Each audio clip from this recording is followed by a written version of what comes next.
Hi పిల్లలు, అందరూ ఎలా ఉన్నారు? బాగున్నారా? నేను కూడా బాగున్నాను. రోజు ఈ విధంగా మీకు ఒక కథ చెప్పడం నాకు ఎంతో సంతోషంగా ఉంది పిల్లలు. వినడానికి మీరు హ్యాపీనే కదా? సరే, ఇప్పుడు కథ స్టార్ట్ చేద్దామా? ఒక ఊర్లో ఒక రైతు ఉన్నాడు పిల్లలు. అతను ఏం చేశాడంటే తన పొలం పండించాక దాన్నంతా పోయి ఒక ధనవంతుడి దగ్గర అమ్మేసి వచ్చిన డబ్బుతో తను పిల్లలు ఎంతో సంతోషంగా ఉండేవాళ్ళు అనమాట. కాకపోతే ఏమంటే ఆ ధనవంతుడు చాలా పిసినారివాడు. ఎప్పుడెప్పుడు మోసం చేద్దామా అమాయకులని ఎదురు చూస్తూ ఉంటాడు. అతని బుద్ధి అంత మంచిది కాదు. ఇతనికి అతను తప్ప వేరే వాళ్ళు తెలియదు అనమాట. తన పొలంలో కర్బూజకాయలు అమ్ముతూ ఉంటాడు. ఒక్కొక్కసారి పంట వస్తుంది, ఒక్కొక్కసారి పంట రాదు. తెలిసిందే కదా పిల్లలు. వాళ్ళకి ఇద్దరు పిల్లలు అన్నమాట ఆ రైతుకి. వాళ్ళు అంటారు, నానా నాకు బుక్కులు లేవు నానా, నానా నాకు పేస్ట్ లేదు నానా, నానా నాకు బ్రష్ లేదని ఏదో ఒకటి చెప్తూ ఉంటే, సరే అమ్మా నేను వెళ్తాను, ఈసారి వచ్చిన పంట అమ్మి వచ్చిన డబ్బులతో మీకు అన్నీ తీసుకొని వస్తాను సరేనా అంటే, అంటానే ఉంటావు నాన్న, ఎప్పుడు చేస్తావో ఏమో అంటారు ఇద్దరు పిల్లలు. ఎలాగూ పంట పూర్తయింది పిల్లలు. ఈసారి చాలా లాభంలాగా వచ్చేసింది. మీరందరూ బాగా తింటారమ్మా అని ఎంతో సంతోషంగా చెప్తాడనమాట పిల్లలకి ఆ రైతు. కాకపోతే ఆ ధనవంతుడి దగ్గర తన కూతురికి పెళ్లి చేయాలనుకుంటాడు ధనవంతుడు. తన దగ్గర ఉండే గుమాస్తాకు చెప్తాడు, గుమాస్తా ఈసారి ఎట్లయినా నా కూతురికి పెళ్లి చేయాలనుకుంటున్నాను, కాకపోతే నాకు చాలా డబ్బులు కావాలి, ఎవరిని ఏ విధంగా మోసం చేయాలో నాకు అర్థమైతలేదు, ఎలా నీకేమన్నా ఐడియా ఉంటే చెప్పవా అని అడుగుతాడనమాట గుమస్తాని.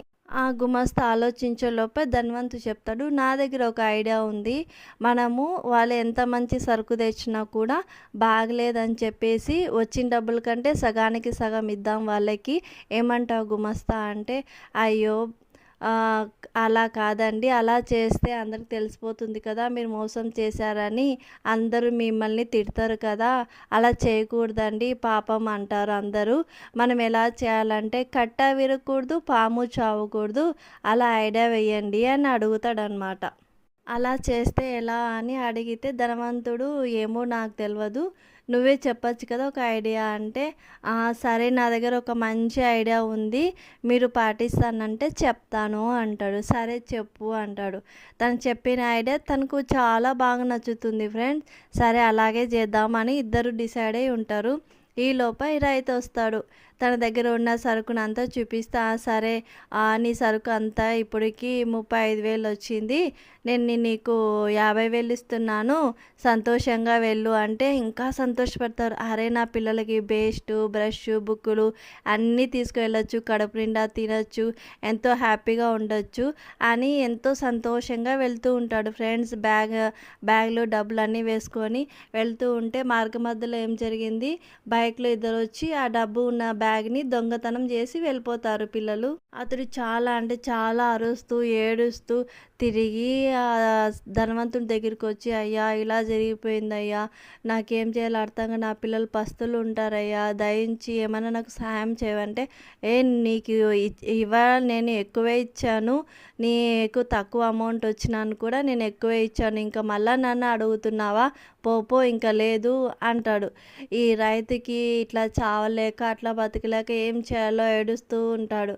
ఏం చేయాలో, సరే నువ్వేంది ఇంకా ఇక్కడే కూర్చున్నా, వెళ్ళు, కావాలంటే నువ్వు తెచ్చిన పుచ్చకాయల్లోంచి 2 పుచ్చకాయలు తీసుకెళ్ళి నీ పిల్లలకు పెట్టు, పస్తు ఉండకుండా అదే తిని బతుకుతారులే అని చెప్తాడనమాట.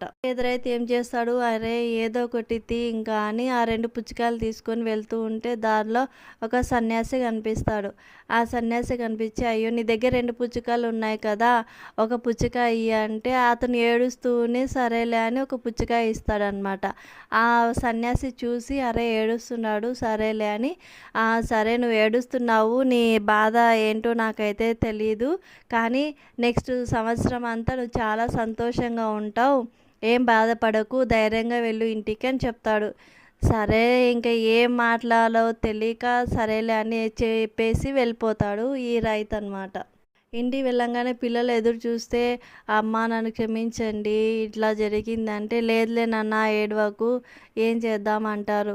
కానీ వాళ్ళు మళ్ళా రొట్టె పప్పు నాన్న రోజు ఈ రొట్టె తినలేకున్నాం నాన్న, ఏదన్నా చెయ్యి నాన్న అంటే, సరే అమ్మా ఇంకా కొంచెం రోజులు ఆగు, నెక్స్ట్ పంటన్నా పండితే మనం సంతోషంగా ఉందాంలే అని సర్ది చెప్తూ వస్తాడు. అలాగే ఒక సంవత్సరం గడుస్తుంది పిల్లలు. సంవత్సరం గడిచాక సరే అని పుచ్చకాయలు బాగా పండుతాయి. పండడంతో ఈ పాప ఏం చేస్తుందంటే, ఒకసారి పుచ్చకాయ కోద్దాము, అవి ఎలా ఉన్నాయో చూద్దామనేసి ఒక అమ్మాయి వెళ్ళి ఆ పుచ్చకాయని కోస్తుంది.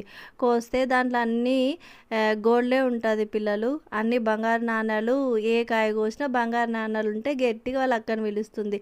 అక్క అక్క ఇలా రా చూడు ఏం జరిగిందో అంటే, అవునే ఏంది ఇలా జరిగింది, ఓ ఇది సన్యాసి ఆ రోజు నాకు చెప్పాడు కదా అందుకే ఇలా జరిగిందని, సరేలే అని వాళ్ళ నాన్నకి చెప్పి, నాన్న చూడు ఇలా జరిగింది, చాలా సంతోషంగా ఉందంటే, సరే మా బ్యాగ్ దాపో, ఇవన్నీ తీసుకొని మనం అమ్మేస్తాము, వచ్చిన డబ్బులతో సంతోషంగా ఉండొచ్చు అని చెప్తాడనమాట. అదే అమ్మేసి వచ్చినంత హ్యాపీగా ఉంటే, ఈ యొక్క విషయం వచ్చేసి ఆ ధనవంతుడు ఉన్నాడు కదా, ఆ ధనవంతుడికి తెలుస్తుంది. అతని కింద ఉన్న నౌకరు చెప్తాడు, అయ్యా చూడు నీ దగ్గర ఉన్న రాయితీ ఇలా చేశాం కదా, అతనికి ఇలా జరిగిందంట, అతడు మీకంటే పెద్ద ధనవంతుడు అయ్యాడు, చాలా హ్యాపీగా ఉన్నాడంటే, అవునా అలా జరిగిందా, సరే ఈసారి మనం ఏం చేద్దామంటే, అతనికంటే ముందు పోయి అతని పంటనంతా మనము ఎత్తేద్దాము, సరిపోతుంది, అప్పుడు ఎలా ఉంటాడో చూస్తాము మనం కూడా అని మాట్లాడుకుంటారు ఇద్దరు. సరే అని నెక్స్ట్ ఇయర్ పంట వచ్చే వరకు వెయిట్ చేసి, తిరిగా ఇంకా కోసే టైంలో వీళ్ళు పోయి ఆ కాయలంతా కోసే బంగారం అంతా ఉంటుంది పిల్లలు, అన్నీ బ్యాగ్ వేసుకొని ఎవరు చూడకముందే పోదామని పోతారనమాట. పోతే గుమస్తాకంటాడు, ఈరోజు మనము ఎట్టకి ఊరికి పోకూడదు, ఎందుకంటే తను పోలీస్ రిపోర్ట్ ఇస్తే దొరికిపోతాము, పక్కనే మా చెల్లి వాళ్ళ ఊరు ఉంది, అక్కడికి వెళ్ళి అక్కడ దాంకుందాము, ఏమంటే చిన్న నది ఉంటుంది, ఆ నది గేట్లు ఎప్పుడు ఓపెన్ చేయరు, మనము తక్కువ నీళ్ళని ఈదుకుంటూ అవతలవైతే తొందరగా వెళ్ళొచ్చు, వెళ్ళిపోదామని చెప్తాడు నౌకరికి ధనవంతుడు. చేసేదేం లేక ఈ గుమస్తగాడు సరేలే అయ్యగారు అంటారు. సరే అని వాళ్ళు వెళ్ళి దాటుకుంటూ పోయినప్పుడు మధ్యలోనే వాళ్ళ అదృష్టం బాగోలేక ఆ రోజే ఆ గేట్లు ఎత్తేస్తారు పిల్లలు. అన్ని నీళ్ళన్నీ కొట్టుకొని పోతారు, వాళ్ళ నీళ్ళతో వాళ్ళ బంగారం వాళ్ళు కొట్టుకొని పోయి చచ్చిపోతారు. అప్పుడు తెలుస్తుంది, అయ్యో మోసం చేయకూడదు, మనం ఇలా అవుతున్నాము, కానీ ఏం చేయలేని పరిస్థితి, బుద్ధి వచ్చిన లాస్ట్ మూమెంట్లో ఏం చేయలేము కదా, తప్పు చేయకూడదని ముందే ఉండాలి కదా మనకని అనుకునే లోపల వాళ్ళ ప్రాణం పోతుంది పిల్లలు. కానీ ఆ గుమస్తా మాత్రం దేవుడి దీవెన వల్ల చల్లగా ఉన్నారు పిల్లలు. ఎలా ఉంది కథ, నచ్చిందా?